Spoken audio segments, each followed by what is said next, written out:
Constituição da República Federativa do Brasil. Talvez o livro mais importante na garantia dos nossos direitos. Meu nome é Pedro Gama e hoje nós vamos falar um pouco sobre a nossa Constituição Federal de 1988.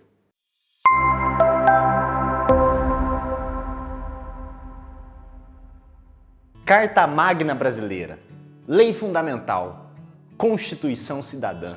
Estes são alguns apelidos daquele que deveria ser o livro de cabeceira de todo brasileiro. A Constituição da República Federativa do Brasil de 1988. Ou, de um modo mais simples e intimista, a nossa Constituição Federal. Antes de falarmos um pouco mais sobre esse nosso livro de cabeceira, precisamos entender um pouco melhor o que é uma Constituição.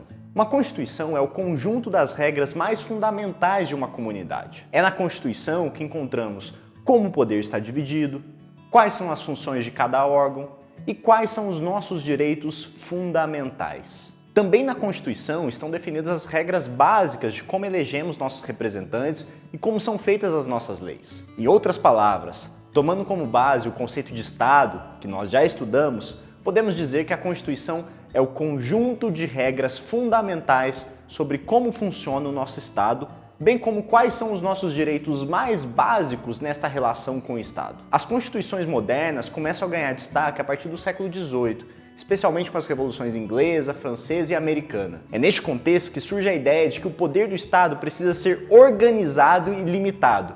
Aquela ideia de Estado de Direito que nós conversamos nas aulas anteriores. E essa limitação e organização demanda justamente uma Constituição. No Brasil, a primeira Constituição foi elaborada em 1824, outorgada por Dom Pedro I, nosso primeiro imperador. Dizemos outorgada porque a Constituição de 1824 não foi construída democraticamente pela população ou por seus representantes, mas imposta de maneira autoritária pelo imperador. Desde então, o Brasil teve várias constituições, cada uma com características específicas do seu período histórico. Em 1891, tivemos nossa primeira Constituição republicana, que declarou o Brasil uma república federativa e inaugurou as eleições presidenciais. Mais para frente, vamos entender exatamente o que é república e federação. Posteriormente, veio a Constituição de 1934, no governo de Getúlio Vargas, que ficou conhecida por dispor pela primeira vez sobre diversos direitos sociais. Em 1937, o próprio Getúlio Vargas impõe uma nova Constituição de caráter autoritário, ditatorial e com expressas inspirações no fascismo, inaugurando o que a história chama de Estado Novo. Com o fim da era Vargas, é promulgada a Constituição de 1946, que retomou o pluralismo político abolido por Vargas. Essa Constituição teve uma duração de um pouco mais de 20 anos. Isso porque em 1967, em meio à ditadura militar, uma nova Constituição seria elaborada,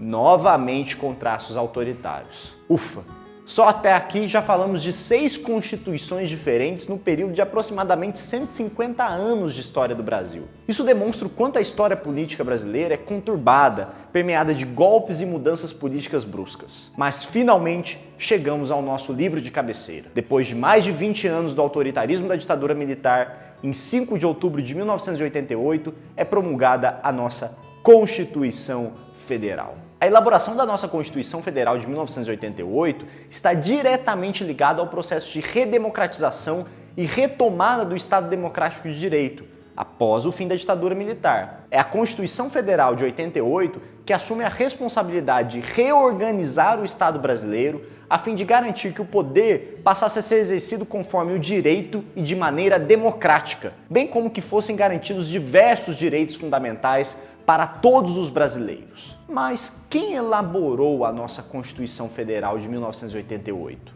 Bom, a nossa Carta Magna foi elaborada pelos deputados e senadores da época. Estes parlamentares compuseram a Assembleia Constituinte, que a partir do dia 1º de fevereiro de 1987 ficou responsável por escrever a nossa Constituição. Assembleia Constituinte? Vamos lá!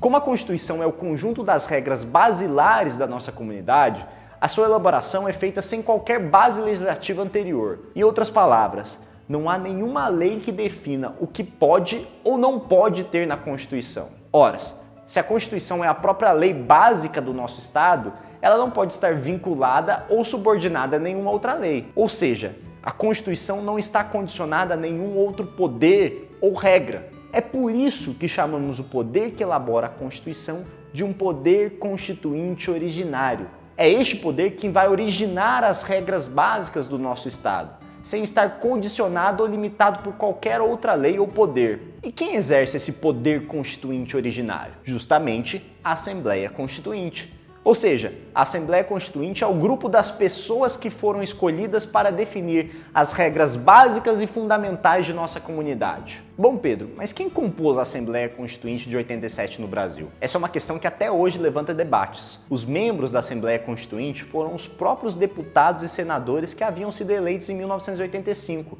e estavam no exercício do seu mandato. Isso levanta discussões porque muitos defendiam naquela época que fosse realizada uma eleição exclusiva para definir quem seriam os parlamentares responsáveis por elaborar a nossa Constituição. Ou seja, que houvesse uma eleição específica para a Assembleia Constituinte e não que fossem aproveitados os deputados e senadores com mandato já em exercício. Fato é que a elaboração da nossa Constituição Federal foi um longo processo que contou com diversos debates e ampla participação de diferentes setores da nossa sociedade. Muitos grupos foram escutados, participaram dos debates e estiveram presentes em Brasília defendendo que seus direitos fossem colocados em nossa Constituição. Por este e outros motivos, nossa Constituição ficou conhecida como Constituição Cidadã, uma Constituição que foi fruto de um longo processo de discussão com a sociedade e principalmente pela opção por um Estado democrático de direito, fundamentado na soberania, cidadania, dignidade da pessoa humana, valores sociais do trabalho e livre iniciativa, bem como no pluralismo político. Nossa Constituição Federal, além de criar um amplo sistema de defesa da democracia, definiu rigorosamente a separação dos poderes e os direitos fundamentais de todos nós cidadãos. Com isso, nenhuma lei brasileira pode contrariar o regime democrático e os nossos direitos fundamentais, já que a Constituição Federal está acima de qualquer lei. Toda lei e ato normativo que contrariar os princípios e regras consagrados na Constituição Federal não terá validade. Será nulo. Isso dá um poder muito grande e importante para a nossa Constituição. E por isso é tão importante nós conhecermos ela detalhadamente. Mas talvez você esteja aí se perguntando: e a Constituição? Ela não pode ser mudada? A resposta é sim. E a própria Constituição Federal define as regras para que ela seja modificada. Por se tratar da lei mais importante do nosso país, a sua mudança requer um procedimento ainda mais rígido do que uma lei normal, além de exigir uma maioria de 3/5 no Congresso Nacional. Isso ainda vamos estudar com mais calma quando falarmos sobre o processo legislativo. Então agora você também deve estar se perguntando: quer dizer que se a maioria do Congresso Nacional quiser acabar com a democracia ou com algum direito fundamental nosso e obedecer a este procedimento, nosso Estado democrático de direito está em risco? Não. Podem respirar e ficar tranquilos. O Congresso Nacional pode alterar a Constituição, mas existem algumas coisas que estão absolutamente proibidas de serem modificadas, independentemente de maioria e procedimento. São as chamadas cláusulas pétreas, que estão previstas na própria Constituição. Assim, existem 4 coisas que, em hipótese alguma, podem ser modificadas ou abolidas em nossa Constituição. Em primeiro lugar, a forma federativa de Estado. Em segundo lugar, o voto direto, secreto, universal e periódico. Em terceiro lugar, a separação dos poderes. Quarto lugar, os direitos e garantias individuais. O que nós precisamos agora é estudar cada um desses tópicos mais relevantes de nossa Constituição. O que é separação de poderes, como o nosso poder público está organizado, como são feitas as leis e quais são os nossos direitos e garantias fundamentais. Para isso, não deixe de acompanhar os nossos próximos vídeos.